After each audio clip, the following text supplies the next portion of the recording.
Let's talk about this change of tact by President Putin when it comes to Mariupol. This morning, we were thinking Mariupol could fall by this afternoon, and now Vladimir Putin has decided not to send his troops into the steelworks, but to create a ring of steel around it, effectively. I think it's most interesting. You don't often see Putin getting directly involved in tactical details on the battlefield.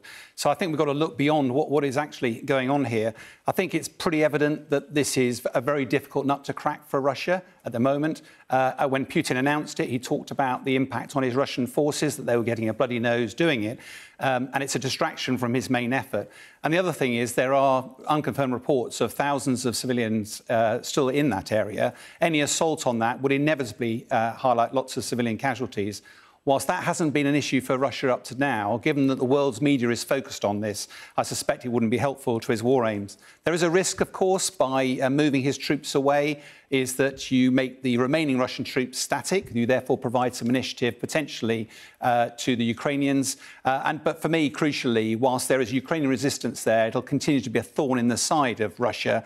And of course, Putin can't claim victory until he's finished that threat off. I think it's also a sign of Putin's frustration with the tenacity and the bravery of the Ukrainian forces in there. Having been cut off for so long, no food, no water, no ammunition, he fully expected surrender or die. There would have only been one option.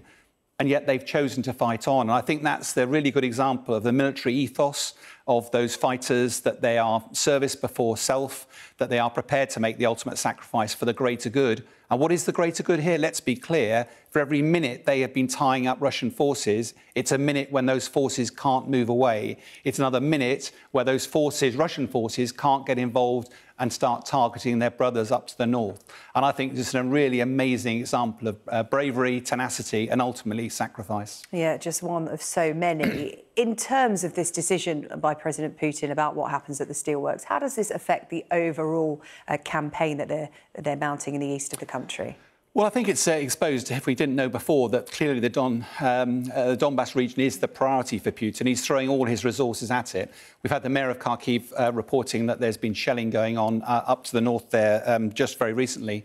I think most Western analysts thought Putin would take another week or two to recover his forces that were mauled up in Kiev and get them actually all refreshed and resupplied, ready for this new fight.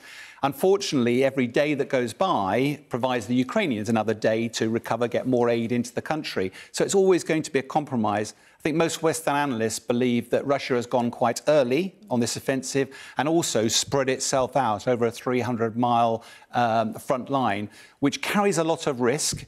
If it works and they make a decisive breakthrough, that will be interesting for the outcome. But if it doesn't work, Russia could get yet another mauling. I think what most analysts agree, though, is whatever happens, we're facing a brutal battle ahead in the days and weeks ahead.